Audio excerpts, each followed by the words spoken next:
Hello guys, എല്ലാവർക്കും പുതിയ വീഡിയോയിലേക്ക് സ്വാഗതം. അപ്പോൾ ഇന്നൊരു തോരനാണ് ഉണ്ടാക്കുന്നത് കേട്ടോ.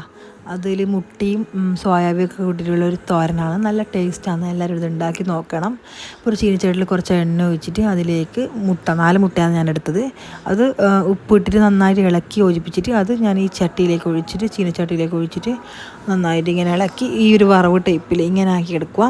അതിനുശേഷം അതേ പാത്രത്തിൽ തന്നെ സോയാബീൻ കൂടി ഒന്ന് റോസ്റ്റ് ചെയ്തെടുക്കുക. മുറിച്ച സോയാബീനാണ് കേട്ടോ. അങ്ങനെ കഴുകിയിട്ടൊക്കെ വെച്ച സോയാബീൻ കൂടി റോസ്റ്റ് ചെയ്തെടുക്കുക. പിന്നെ അതേ ചീനിച്ചട്ടിയിൽ കുറച്ച് എണ്ണ ഒഴിച്ച് അതിലേക്ക് മുളക് പൊടി, മഞ്ഞൾപ്പൊടി, മല്ലിപ്പൊടി, ഗരം മസാല, കുറച്ച് കുരുമുളക് പൊടി കൂടി ഇട്ടിട്ട് ഒന്ന് ഇളക്കി യോജിപ്പിച്ചെടുക്കുക. അതിന് ശേഷം അതിലേക്ക് ഉള്ളിയും ഇഞ്ചി വെളുത്തുള്ളി പേസ്റ്റും പച്ചമുളകും കരിയാമ്പിലയും ഒരു പച്ചമുളകും അതിട്ട് അതും കൂടി ഇട്ട് കൊടുത്തിട്ട് നന്നായിട്ട് യോജിപ്പിച്ചെടുക്കുക. ഇതിൽ ഇഞ്ചി ഇട്ടിട്ടില്ല, വെളുത്തുള്ളിയാണ് കേട്ടോ. നന്നായിട്ട് യോജിപ്പിച്ച ശേഷം അതിലേക്ക് കുറച്ച് മൂത്ത് വരുന്ന സമയത്ത് അതിലേക്ക് ഞാൻ കുറച്ച് വെള്ളം ഒഴിച്ചിട്ട് തിളക്കണം. ഉള്ളി വേവുന്ന വരെ തിളപ്പിച്ചെടുക്കുക. അപ്പോൾ തിളക്കുന്ന സമയത്ത് ഞാൻ കുറച്ച് കരിയാമ്പിലയും കൂടി ഇട്ട് കൊടുക്കുന്നുണ്ട്, നല്ല ഫ്ലേവർ ഇട്ടാൻ വേണ്ടിയിട്ടാണ് കേട്ടോ. അങ്ങനെ നന്നായി തിളച്ച് വരുന്ന സമയത്ത് ഈ റോസ്റ്റ് ചെയ്ത സോയാബീൻ കൂടി അതിലേക്ക് ഇട്ട് കൊടുത്ത് നന്നായിട്ട് മിക്സ് ചെയ്തെടുക്കുക.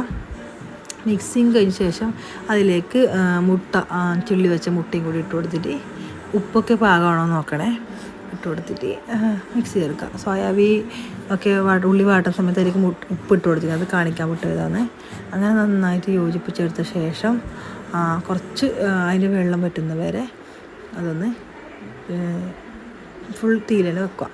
അപ്പോൾ സംഭവം സെറ്റാണ്, നല്ല ടേസ്റ്റാണ്. സോയാബീൻ പൊരിച്ചിട്ടും കരിച്ചിട്ടും ഒക്കെ കഴിക്കുന്നവർ ഈ ഒരു ടൈപ്പിൽ ഉണ്ടാക്കി നോക്കണം. നല്ല ടേസ്റ്റുണ്ട്. മുട്ടയും കൂടി കൂട്ടി ആക്കുമ്പോഴേക്കും ഭയങ്കര ടേസ്റ്റാണ്.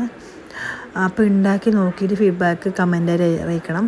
അപ്പോൾ എല്ലാവരും ലൈക്ക് അടിക്കണം, സപ്പോർട്ട് ചെയ്യണം, സബ്സ്ക്രൈബ് ചെയ്യണം, ഷെയർ ചെയ്യണം. എല്ലാവരും കൂടെ കൂടണം. അപ്പോൾ അത്രയും. Thank you.